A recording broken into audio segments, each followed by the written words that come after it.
ఉపాధ్యాయ బదిలీలు కూడా తూతు మంత్రంగా జరుగుతున్నాయి.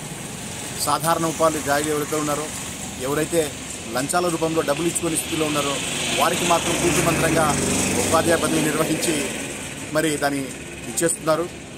బదిలీలు జరిగిన తర్వాత వందల సంఖ్యలో ఎవరైతే లంచాల రూపంలో లక్షల రూపాయలు చెల్లిస్తారో, ఎవరైతే రాజకీయ నాయకులు ప్రజాప్రతినిధుల యొక్క సిఫారసు లేఖ తీసుకెళ్తారో వారికి నంద్యాల మరియు కర్నూలు పట్టణాల్లో పోస్టింగ్స్, నంద్యాల పరిసర ప్రాంతాల్లో, కర్నూలు పరిసర ప్రాంతాల్లో పోస్టింగ్లు ఇచ్చేసి ఈ విధంగా చేయడము సాధారణ ఉపాధ్యాయులకి మరి అన్యాయం చేయడం ఎంతవరకు సబబు?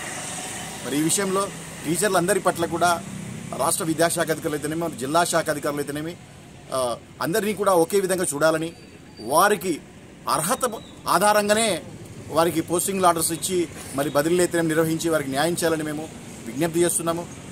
ఇలా చేస్తే మంచి అభిప్రాయం ఉంటుందని ఉపాధ్యాయుల్లో మేము కోరుకుంటున్నాము.